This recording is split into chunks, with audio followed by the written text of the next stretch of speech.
Bueno.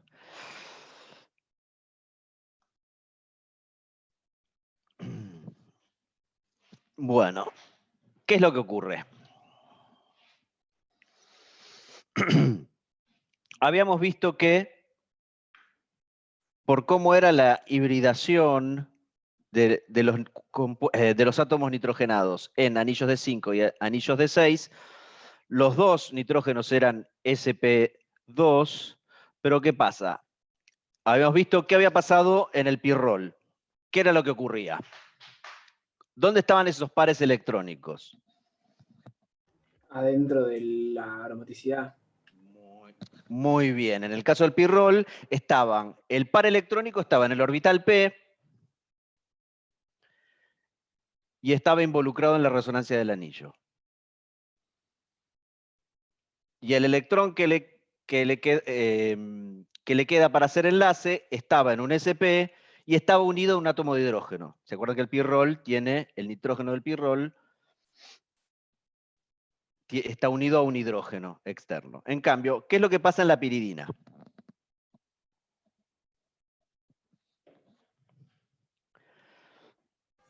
¿El par electrónico no está en resonancia? Tiene un par electrónico en el orbital p que forma parte de la resonancia. Y después uno tiene un par electrónico en un sp2, pero que está fuera del anillo. ¿Se entiende cómo están involucrados en la resonancia? En el pirrol el nitrógeno aporta 2 electrones, sale perdiendo, y en la piridina solamente aporta 1 electrón. ¿Se ve esa diferencia que provoca una diferencia en la reactividad?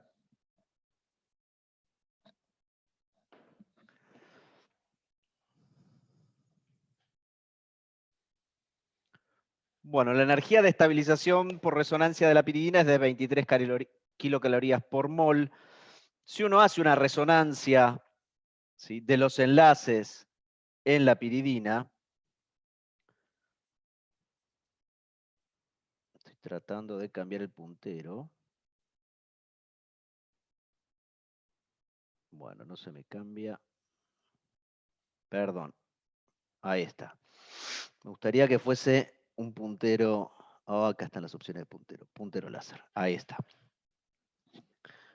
Si uno hace una resonancia de los enlaces y ve una distribución de carga, uno ve que la densidad de carga negativa va a estar siempre sobre el átomo de nitrógeno. Y después tiene 3 posiciones, que son las posiciones orto y para, que quedan con densidad de carga positiva. Entonces, si ustedes se acuerdan de orgánica 1, cuando uno tenía un nitro aromático, ¿se acuerdan que las posiciones que estaban también desactivadas cuando uno hacía la resonancia en el nitro eran las posiciones orto y las posiciones para al grupo nitro? ¿Se acuerdan de eso? Las terminaba Sí. desactivando. Bueno, entonces, en el caso, lo que eso terminaba provocando es que, en el caso del nitro, para reacciones de sustitución electrofílica aromática, ya per se estaba desactivado porque era un grupo atractor de electrones.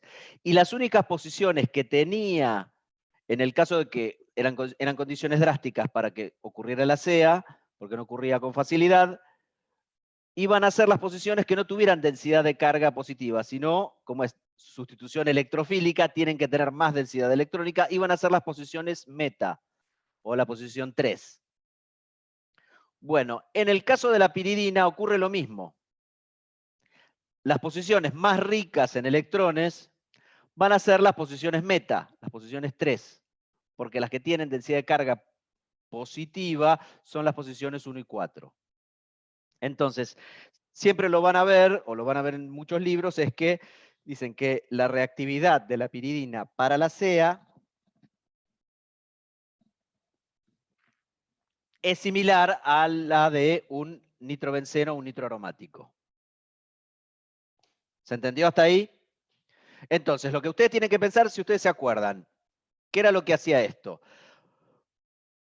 El paso determinante de una CEA siempre es la adición del electrófilo y la ruptura de la aromaticidad,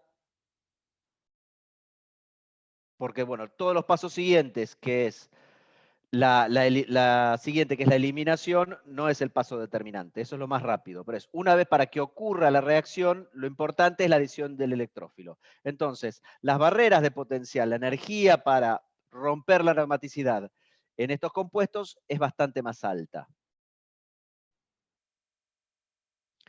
Después, con respecto a la resonancia magnética nuclear, como son anillos desactivados, las posiciones que tienen densidad de carga positiva van a ser las que van a tener los desplazamientos químicos más altos. Entonces es como en el caso del pirrol también ocurría lo mismo, es por un efecto inductivo, van a tener que, fíjense, el que está más cercano sobre todo al nitrógeno es el hidrógeno en 1, o los hidrógenos en 1 va a tener 8,5 ppm, en meta por el efecto inductivo y el efecto resonante tiene 7,1 del orden de 7, pero en la posición para tiene 7,5. Eso es por cómo está dada la densidad de carga dentro del anillo aromático. Lo que tiene es que, por ejemplo, en esta posición está el efecto de resonancia que deja determinadas densidades electrónicas y después el efecto inductivo directo del heteroátomo. El que está en posición 1 lo va a ejercer, va a tener un efecto inductivo del nitrógeno más grande, y como sabemos, los efectos inductivos van disminuyendo con la distancia, entonces este va a tener un menor efecto inductivo y este mucho menos. Pero ¿qué pasa? El de esta posición, el de posición 4, además de tener un efecto inductivo del nitrógeno, tiene el efecto resonante que lo hace estar todavía más desprotegido. ¿Cerró? Sí, sí. Yo lo miro solamente a Daniel, entonces está como pensativo. Ahí está. Bueno, entonces.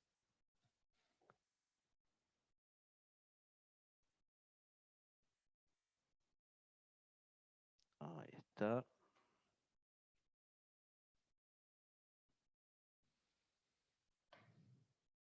Perdón que se me trabó.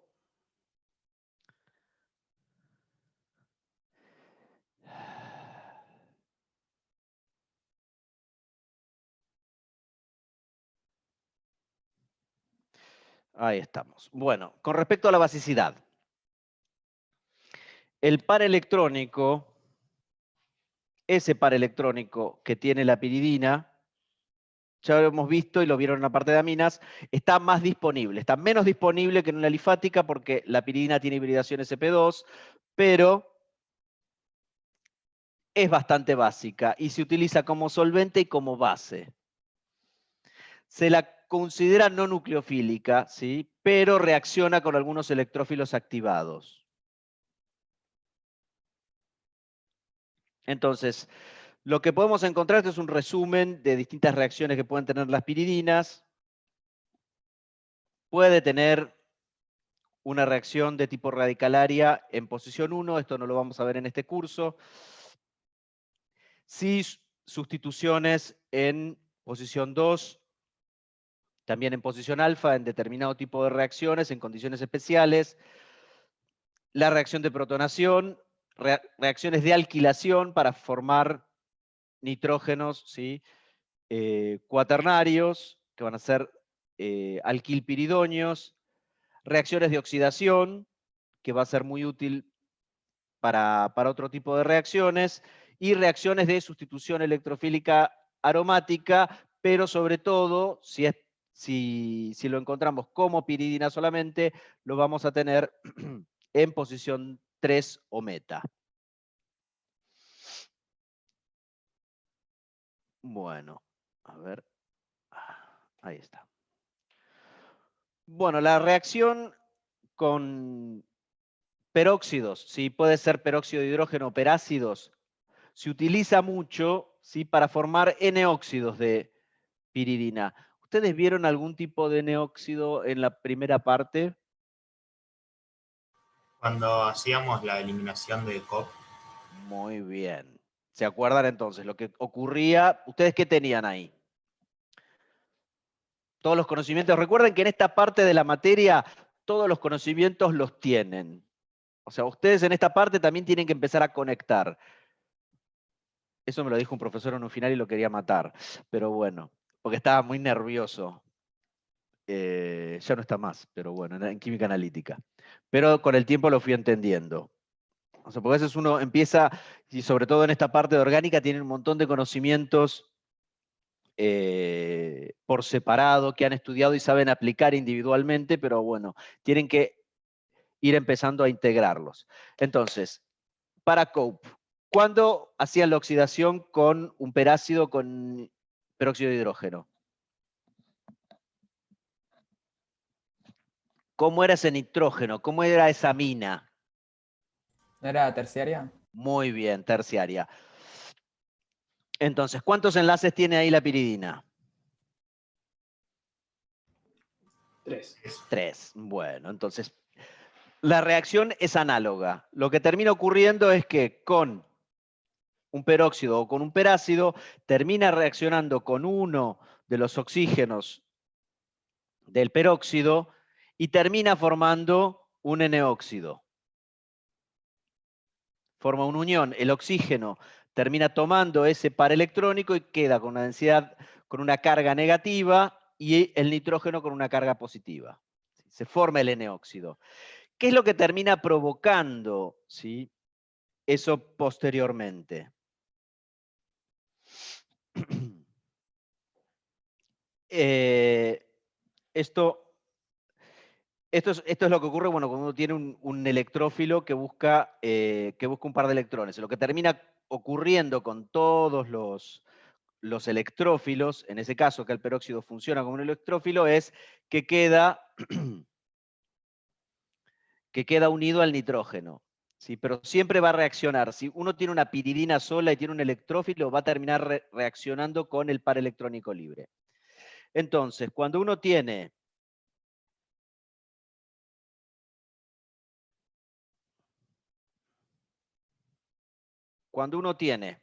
una piridina, si usted no tiene distintos electrófilos, lo que va a terminar ocurriendo es que van a reaccionar con el nitrógeno de la piridina. Si uno tiene trióxido de azufre, va a terminar reaccionando con ese par electrónico de la piridina. Si uno tiene un ácido, el protón va a terminar haciendo la sal de piridonio correspondiente. Si tengo un ácido de Lewis, se va a coordinar con ese par electrónico. Si tengo un cloruro de ácido, lo que va a ocurrir es que va a formar el acilonio, ¿sí?, el acilo de piridonio, y eso se utiliza para hacer reacciones de, por ejemplo, transferencia de acilo y hacer una esterificación. Por ejemplo, si tengo un alcohol, yo puedo formar un éter. Generalmente la base y el solvente para las esterificaciones, que se usan normalmente en química orgánica y a nivel industrial, es utilizar piridina. Porque piridina cumple con las 3 Bs, bueno, bonito y barato, ¿sí? Entonces se utiliza normalmente. Y si tengo un agente alquilante como el yoduro de metilo, que es un electrófilo que usaron sobre todo mucho en la primera parte para hacer alquilaciones, va a reaccionar no con el anillo, sino va a reaccionar con el par electrónico de la piridina. Eso siempre ténganlo en cuenta. En el caso de la piridina, que está sola, salvo en severas excepciones con algunos electrófilos, generalmente lo que reacciona es el par electrónico de la piridina.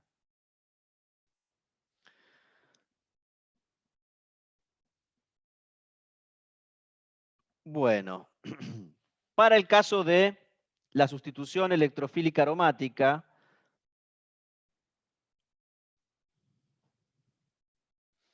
vamos a ver que si uno ve las distintas estructuras resonantes por un ataque de un electrófilo, por ejemplo, imagínense que, bueno, que sean cloruro y bromuro, que son las más comunes. si uno tiene un ataque en posición 2, en posición orto o en posición 4, uno termina pasando por un intermediario menos estable que es el que deja la carga positiva en el nitrógeno. O sea, tienen 3 estructuras resonantes todos, pero una pasa por el nitrógeno. En el caso de la posición 3 o posición meta, tengo 3 estructuras resonantes, pero ninguna cae en el átomo de nitrógeno.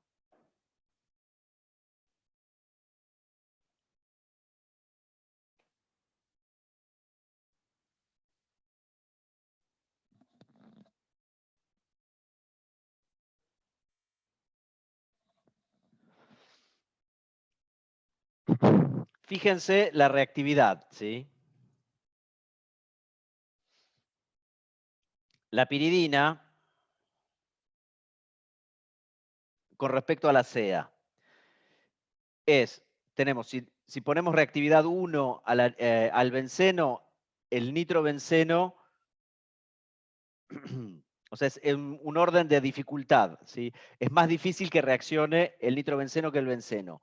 La piridina tiene una dificultad de reaccionar mayor que el nitrobenceno y es menor que el dinitrobenceno, ¿sí? Por efectos inductivos. ¿Qué pasa? Si yo tengo una reacción de adición de un electrófilo,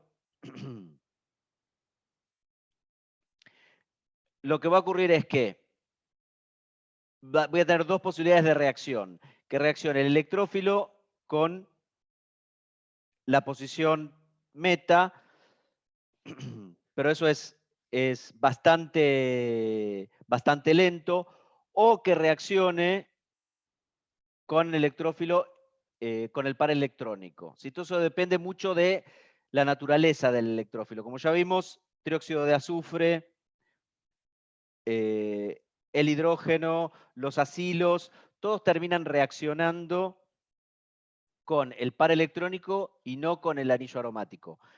Pero en el caso de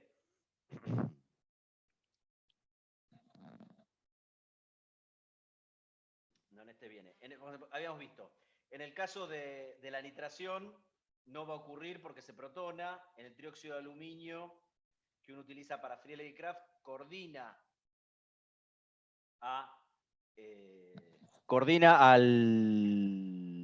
al nitrógeno de la piridina y no ocurren reacciones. Pero, esta es la transparencia, ¿sí? En el caso del bromo y condiciones especiales con ácido sulfúrico para la sulfonación, o las nitraciones ocurren a condiciones muy drásticas, ¿sí? Fíjense, para la bromación, estamos utilizando bromo en ácido sulfúrico concentrado como solvente, con la piridina diluida, a 130 grados centígrados. Unas condiciones hermosas para prácticos de laboratorio de los estudiantes. Sulfúrico concentrado a 130. En el caso del nítrico, se utiliza una mezcla sulfonítrica con nítrico fumante a 300 grados. Eso tiene que estar en un recipiente cerrado para que ocurra la nitración de la piridina, y fíjense el porcentaje. Solamente se obtiene el 6%, o sea que es un proceso poco eficiente. Y en el caso de una sulfonación, se utilizan sales de mercurio. Eso es una metodología muy acorde con la química verde, por lo que puedo suponer. Eso es química antigua, ¿sí? Pero bueno, es la básica. Fíjense que las condiciones son sulfúrico concentrado, sulfuro de mercurio, a 220 grados centígrados, y ahí obtengo la sulfopiridina, ¿sí? la sulfonilpiridina, el ácido sulfónico, el 3-piridinsulfónico, con un 70% de rendimiento. Pero bueno, dependiendo de la reacción, los rendimientos son bajos y se necesitan altas temperaturas para que ocurra eso.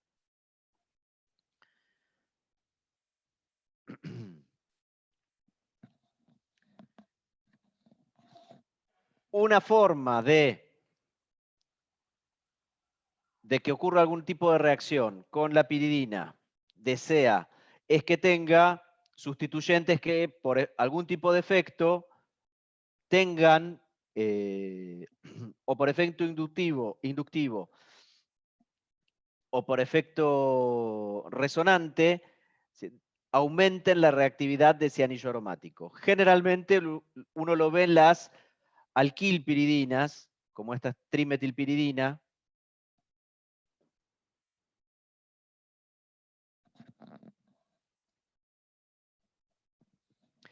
en el que, bueno, uno trabajando con nítrico concentrado, que se llama, que es oleum, que tiene además, bueno, tiene parte, bueno, es muy reactivo, ¿sí? Es muy puro.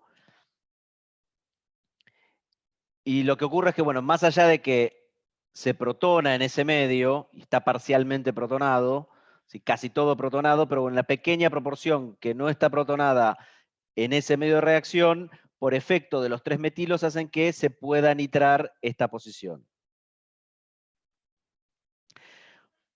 Por ejemplo, si tiene en posición orto, ¿sí? O posición 1, un grupo amino, que si se acuerdan es tanto por efecto resonante como por efecto, sobre todo ese efecto resonante, es un donor, ¿sí? De electrones, comparte ese par electrónico que tiene y hace más reactivo para la sustitución electrofílica aromática, uno ve que ocurre la sustitución electrofílica en posiciones meta, en posiciones meta para la piridina, pero orto y para el amino, con rendimientos un poco mejores. Pero ¿qué pasa? El efecto no es el de la piridina. El efecto que hace que se pueda nitrar en condiciones un poco más suaves es la del amino que tiene la piridina.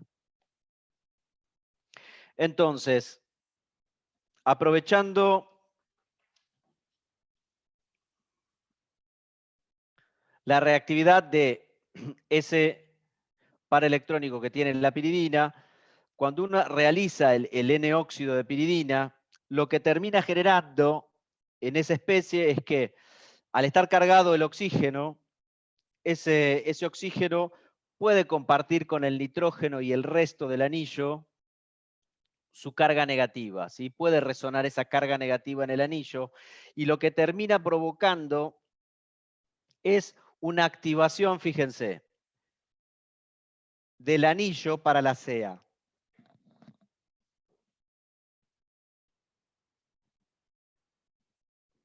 Entonces, cuando está la piridina como N-óxido de piridina, es una forma de activarlo para para las posiciones orto y para la sustitución electrofílica aromática.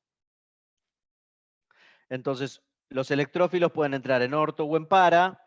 En este caso está ejemplificado con la posición para al N-óxido. Y posteriormente, uno utiliza trifenilfosfina, como si se acuerdan es el reactivo que utilizaron para Wittig. Y si se acuerdan, una de la fuerza impulsora de Wittig, ¿qué era? ¿Cuál era la fuerza impulsora de esa reacción? El buen enlace oxígeno-fósforo. Muy bien.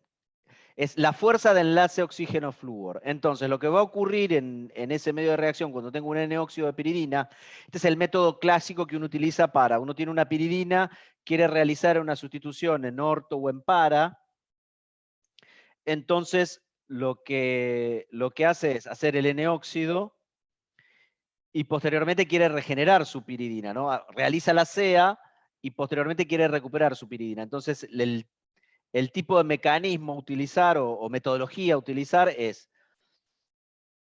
se hace el N-óxido, se hace la reacción con el electrófilo, generalmente reacciona en para mayoritariamente,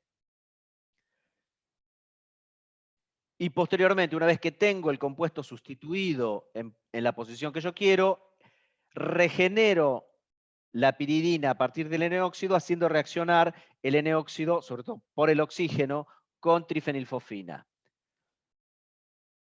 Esto termina provocando la reducción del nitrógeno del N-óxido y la oxidación del fósforo. En esta reacción uno reduce el nitrógeno y bueno, se oxida el fósforo de la trifenilfosfina a óxido de trifenilfosfina. ¿Se entendió? Cálculo que sí. Sí, sí. Si no es... Y ahora se me clavó la computadora. Ahí está.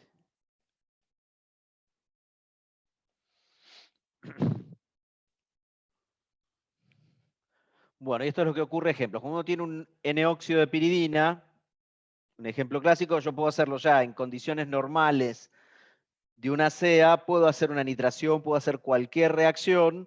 Sobre todo, bueno, es más probable que ocurra en posición para. Puedo nitrar el N-óxido, me va a dar en posición para y posteriormente regenero con algún tipo de fosforado. ¿Sí? Un alquil fosforado o, bueno, pueden usarse otro tipo de fosforados, pero el más utilizado y el menos tóxico es la trifenilfosfina en ese sentido. Más que tóxico, es más fácil de manejar para el laboratorio. ¿Sí? Uno podría utilizar halogenados también, pero tribromuro de fósforo, tricloruro de fósforo, todos esos son ácidos de Lewis difíciles de manejar, entonces se prefiere utilizar arilfosfinas o alguna alquilfosfina para manejarlo con mayores condiciones de seguridad. Bueno, algo que ocurre, que este tipo de tautomerismo les va a servir para entender un poquito mejor algún tipo de reactividad en la parte biológica, sobre todo con las bases pirimidínicas y purínicas, es que, ¿qué es lo que ocurre cuando yo tengo hidroxipiridinas? Porque, bueno, si uno ve los fenoles, ¿sí? Esto es una piridina, pero si uno piensa en los fenoles, fíjense que el fenol es como si fuese un enol, ¿sí? Dentro de un arillo. Es como un enol cíclico, que está todo coordinado con la resonancia, está en resonancia con el anillo aromático. En el caso de las piridinas, lo que ocurre es que dependiendo de dónde esté el hidroxilo en el anillo aromático, en posición 1, en posición 2, en posición 4 o en posición 3, debido a cómo son estos equilibrios, ¿sí? Uno puede encontrar que se pueden formar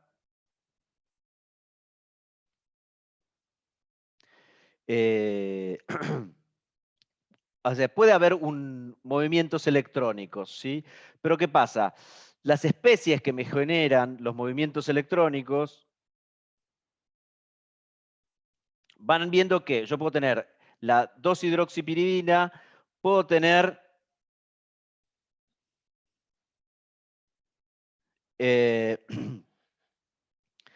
esta lactama cíclica, ¿sí?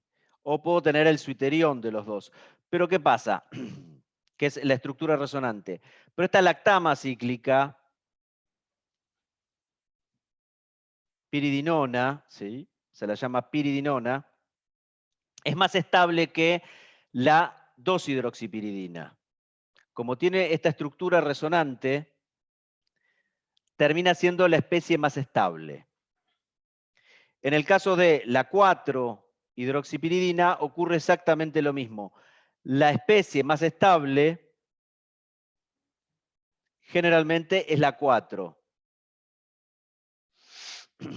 Entonces, en vez de estar como hidroxi, van a estar como ceto, estas hidroxipiridinas. Generalmente están El equilibrio, bueno, está puesto así, pero generalmente en los medios con los que se trabajan, casi en un 90% o más están como piridonas, o piridonas, ¿sí? La 2 o la 4, y la hidroxipiridina siempre está como hidroxipiridina.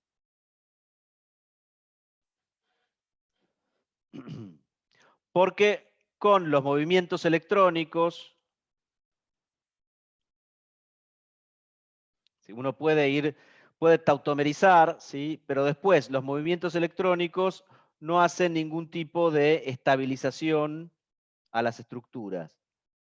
Entonces, recuerden, cuando tenemos 2 y 4, salvo que exista algún otro efecto de algún otro grupo que esté en el anillo de piridina, siempre los vamos a encontrar, ¿sí?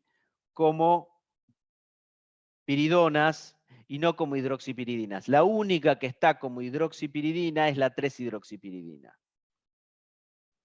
Lo que va a ocurrir con esto es que después, cuando uno quiere ver la reactividad de las hidroxipiridinas o piridonas, en el caso de la 3-hidroxipiridina, el átomo que funciona en reacciones como nucleófilo es el oxígeno de la hidroxipiridina, es el fenol, es el que es el nucleófilo. En cambio, en la alfa o gamma, en la 2 o en la 4 hidroxipiridina, que son piridonas, la porción de la molécula que funciona como nucleófilo es el nitrógeno. Entonces, si uno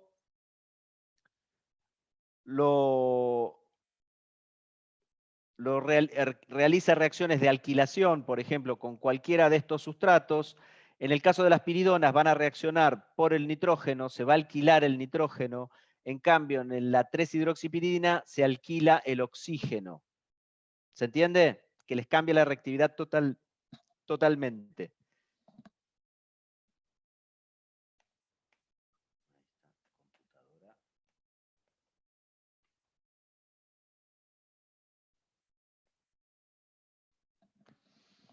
Entonces,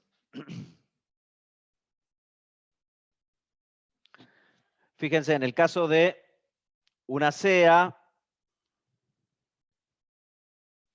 tenemos el equilibrio con la piridona, está desplazado hacia la piridona, pero si yo las hago reaccionar, como hemos visto con el caso del amino, lo poco que está, ese 10% que puede estar como hidroxipiridina, puede reaccionar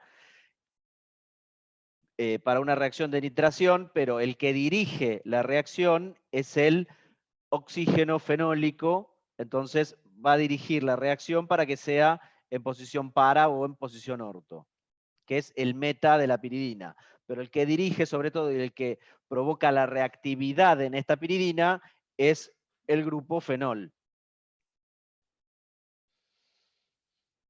En el caso de 4, de la 4-piridona, o 4-hidroxipiridina, pero bueno, está como piridona también, la pequeña porción que reacciona para una CEA es la hidroxipiridina, ese porcentaje bajo, reacciona como si fuese un fenol, olvídense que tiene el nitrógeno, piensen que esto es como si fuese un fenol bloqueado en posición para, y termina reaccionando en alguna de las posiciones orto. Una reacción bastante común que se utiliza para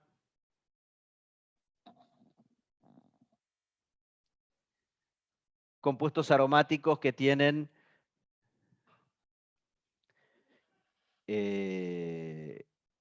hidroxilos o carbonilos dentro de, que pueden ser una piridona o puede ser también algunos tipos fenólicos, es la reacción de estos grupos carbonilo, una vez que lo tengo, este grupo carbonilo con oxicloruro de fósforo. Lo que ocurre es de vuelta, aprovechando la fuerza de la unión oxígeno-fósforo, se hace reaccionar el carbonilo de la piridona con el oxicloruro de fósforo, se forma primero un derivado, y esto es similar a lo que ocurre con el cloruro de tionilo. si se acuerdan. Se forma primero este intermediario, se convierte en un buen grupo saliente. ¿Y qué pasa? ¿Se acuerdan que cuáles eran las condiciones que teníamos para que ocurra una SNA, sustitución nucleofílica aromática? ¿Qué condiciones teníamos que tener? ¿Qué compuestos daban bien sustitución nucleofílica aromática? Anillos muy desactivados y un halogenuro. Y un halogenuro. Que tuviera un buen grupo saliente. Que tuviera un buen grupo saliente. Lo que tiene acá es que, si se acuerdan también, como les había dicho, las piridinas se comportaban como un nitro. Desactivaban el anillo tanto que lo desactivaban como si estuviese nitrado. Con respecto a la CEA, era todavía más desactivante.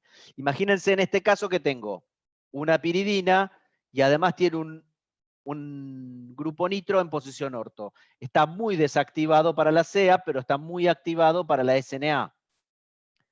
Entonces, más allá de que este grupo es voluminoso, porque si se acuerdan el orden de los grupos salientes en su sustitución nucleofílica aromática? ¿Se acuerdan que eran fluoruro, cloruro? Pero no era por un problema de ser buen grupo saliente, sino era la estabilización del estado de transición. ¿Se acuerdan de eso?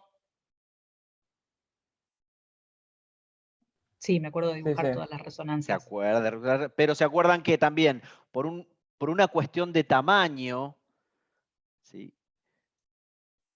No era por un problema de ser bueno o mal grupo saliente. El fluoruro, como era un grupo, era un átomo más pequeño, permitía que los nucleófilos se acercaran con más facilidad y además estabilizaba mejor el estado de transición. Entonces eso hacía bajar la energía y eso provocaba que después, como el paso determinante es ese, la ruptura de la aromaticidad, el fluoruro por esos factores terminaba provocando que era el grupo saliente predilecto para esa reacción, pero no tenía nada que ver con la noción de grupo saliente que habíamos aprendido con sustitución nucleofílica bimolecular o unimolecular. ¿Se acuerdan? ¿Podrías repetir? Bueno. ¿Cuál de todas las cosas? Esa explicación de los impedimentos y ¿Qué? los grupos salientes. Está bien. Lo que terminaba provocando el fluoruro es que tenía un tamaño más pequeño que el cloruro, que el bromuro, que el yoduro. ¿Se acuerdan que el yoduro no era tan bueno en eso? No era tan buen grupo saliente para la CEA. Se decía grupo saliente, pero era sustrato para la CEA. ¿Por qué? Todo Porque, esto analizando el sustituyente en alfa a donde se está sustituyendo. sí, en alfa o en este caso también es para, porque también ocurre con las parapiridinas, ¿sí? Eso lo habíamos visto en sustitución nucleofílica aromática. Entonces, el fluoruro terminaba siendo, como estabilizaba ese estado de transición, tenía un estado de transición más bajo, terminaba siendo el mejor grupo saliente, pero no porque tuviese las características de grupo saliente que habíamos aprendido para sustitución nucleofílica bimolecular. Porque no es polarizable para nada, no es, ¿cómo se puede decir? En realidad es un ácido débil, no es un ácido fuerte. Si se protona, o sea, es más bien básico en ese sentido. Si yo tengo fluoruro, lo que termina captando es el protón en el medio para formar fluorhídrico. Entonces, en las nociones clásicas o en el estudio clásico de grupo saliente, el fluoruro no es un buen grupo saliente clásico para SN1, SN2, pero para la sustitución nucleofílica aromática, por esas condiciones que terminaba bajando el estado de transición, era el mejor grupo saliente. Por un problema de tamaño, por un problema de estabilización, ¿sí? Por efecto inductivo del estado de transición, del intermediario de reacción, termina generando que eso termina siendo el mejor grupo saliente. Pero no porque tenga buenas propiedades de grupo saliente. No sé si me entendés.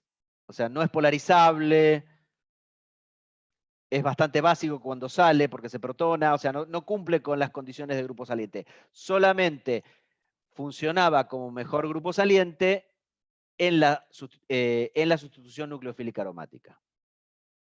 Bueno, entonces volviendo a eso, que es una digresión, en este caso yo convierto, cuando hago reaccionar a la piridona, al carbonilo de la piridona con el oxicloruro de fósforo, este intermediario, ¿sí? Este compuesto intermediario que se forma, es un buen grupo saliente, porque el oxígeno está unido a un grupo que es muy electronegativo, que es un fósforo unido a oxígeno unido a cloro, y ese cloruro que reemplazó del oxicloruro de fósforo termina siendo un nucleófilo que termina formando esta sería una 3-nitro-4-cloropiridina. ¿Sí? Esta reacción es clásica, se utiliza muchísimo en la industria farmacéutica para la síntesis de intermediarios y productos finales de compuestos farmacéuticos o intermediarios de reacción de la industria farmacéutica, y sobre todo para hacer nucleócidos, nucleótidos o, bueno, análogos de esos, que eso lo vamos a ver más adelante, que se pueden utilizar como antivirales, ¿sí? Antirretrovirales y ese tipo de cosas. Esta reacción es bastante común, ¿sí? Porque yo puedo querer tener un cloruro o un halogenuro. Se puede usar también bromuro, pero el cloruro es el que más se utiliza porque es el más reactivo en la molécula. O tener este cloruro acá me termina generando, si el anillo está activado, como un buen sustrato para ser sustituido por otro tipo de nucleófilo. Y yo puedo formar uniones o carbono-carbono o carbono heteroátomo para utilizar esa posición. Todo depende del diseño de la síntesis que yo quiera hacer. Bueno. Ay, se me traba esto.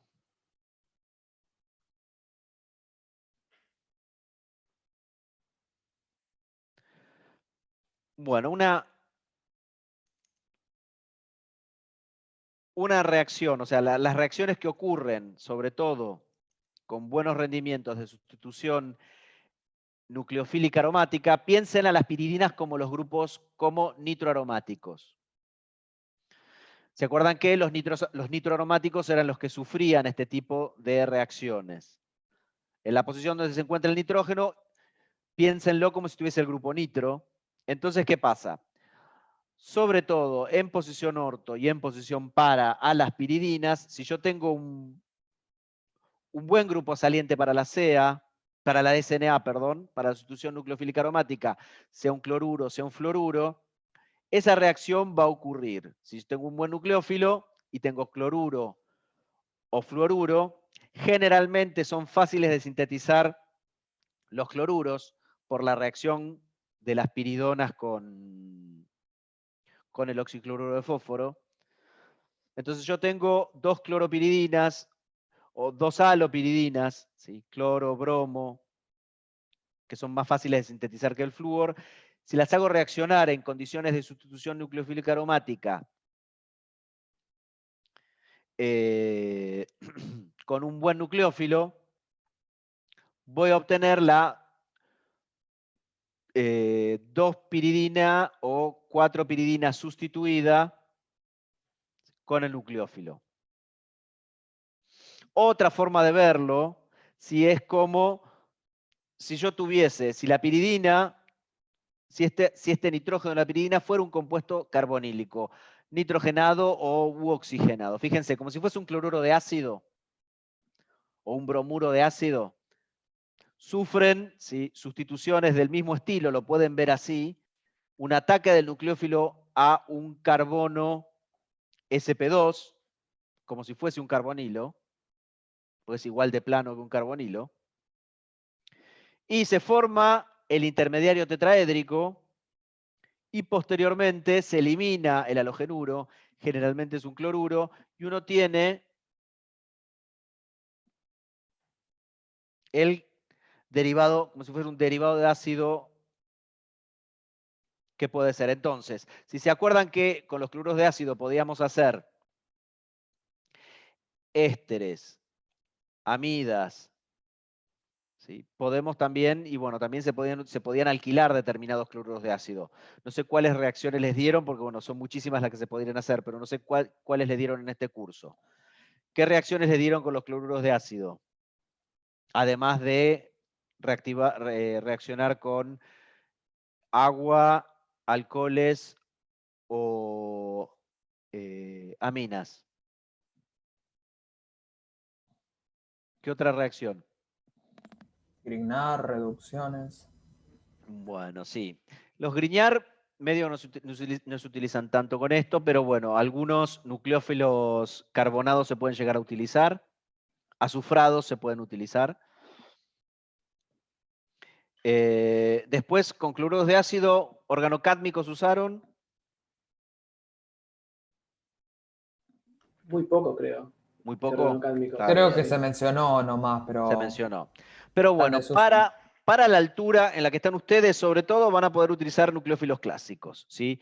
Alcoholes, aminas, tioles, otros halógenos que son buenos nucleófilos, los van a poder tener en estas posiciones. Entonces yo tengo una 4-bromopiridina y lo hago reaccionar con amiduro, yo sé que va a terminar reaccionando en esta posición.